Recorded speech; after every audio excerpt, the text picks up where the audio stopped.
program originally started with Joe and June having a Sunday school class for the handicapped, and as those children became adults and they discovered all of a sudden that these adults really didn't have anything to do. When we came here, we came with just an idea. There weren't any books written to say this is how you start a farm for mentally challenged people. So we had to just pick our way along. And I think that we really relied on prayer to guide us in what we did. We didn't have the money to experiment. When we did something, you know, it needed to be, we really had to do it, you know. And like I say, we just didn't have a lot of extra money to throw away. We started in September 1, 1984. 2 men moved in almost immediately, and my wife is still teaching in Fayette County. So it was the 2 guys and myself here all day, every day. And by the spring of '85, we had 6 people living in the house. You caught up with us. Are you going to take a picture of me? Oh, yeah. They're risking their camera. Yeah. Well, I come here because my daddy and mama passed away. That's what I come here for. I like to plant flowers, and I also like to paint, pictures. I like to work, doing the southern work, gravels and everything, and help Bob out. He's a staff, and everybody. One more. Okay, just don't fill it up too much, please, Jeremy. Good. We like the farm concept.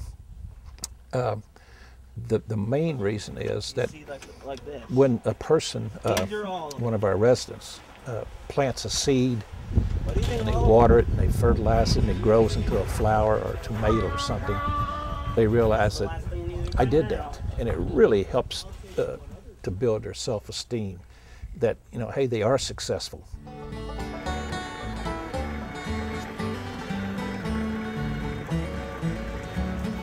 Slow down? Yeah, take it down a little bit.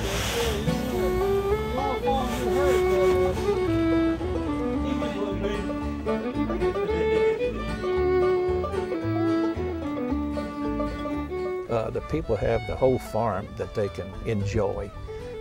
We've got a couple of golf carts that they enjoy driving around. They've got little paths all over the farm that they take rides in.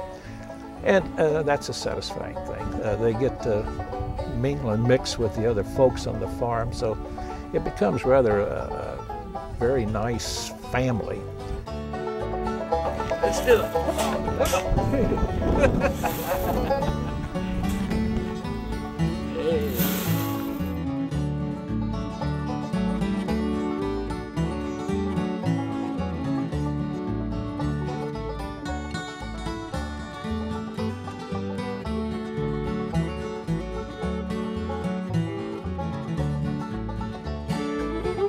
I guess the one thing that really somewhat shocked me or amazed me was the fact that how long do people stay? Of the original 6 men that moved in here back in the spring of '85, 3 still live here. And, you know, they're perfectly content. I feel like this man. My home away from home anyway. Because I originally from Danville, Kentucky anyway, Boyle County. But my parents moved me from home, so I just came down here. Our people are well known in the community, not because of any bizarre behavior, but because they are good citizens.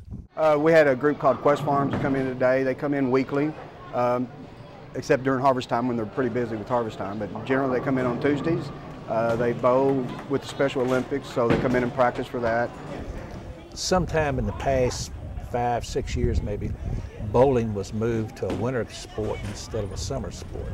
So that way all of us get to participate in bowling.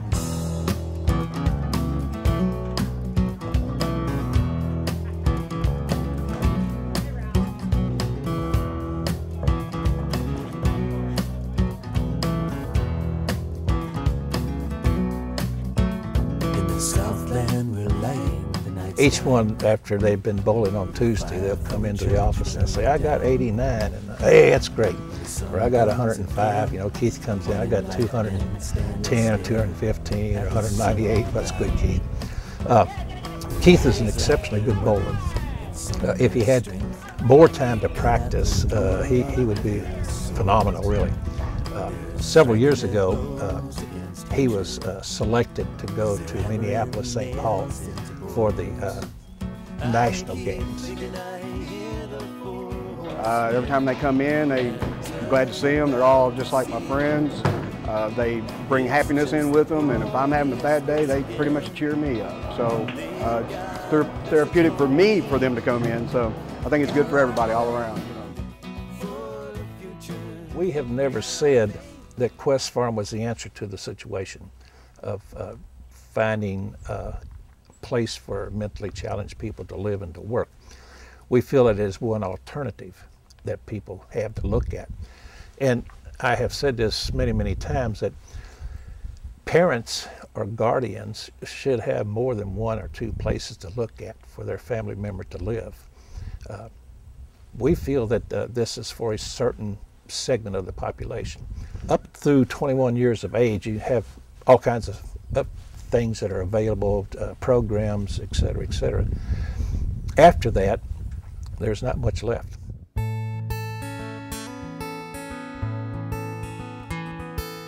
I think that my faith has certainly been challenged since I've been here. Also, I believe that my faith has grown also. He prays about the farm, I'm sure, more than daily. So, you know, for help and for guidance. And I think that really is what pulls it together for Joe.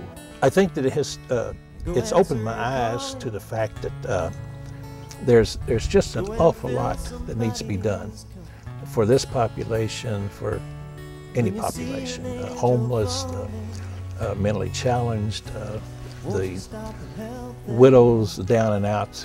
You know, there's just an awful lot to do.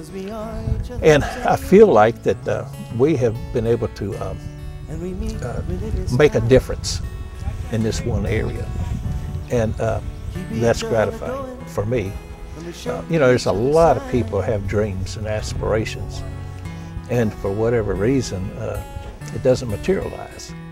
And I feel like that, you know, I've been very fortunate in that we had a dream and we got to see it materialize and become what we had wanted it to become.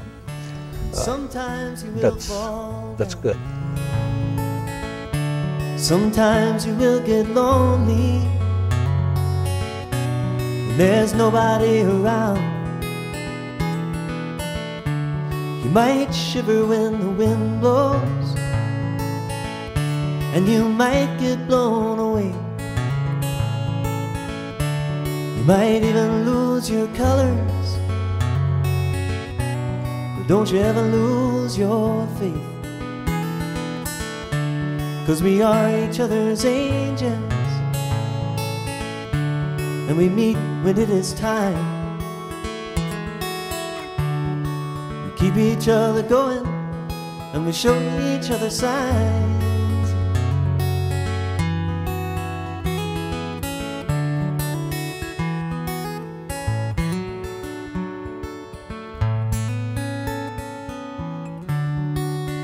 Thank you for the water.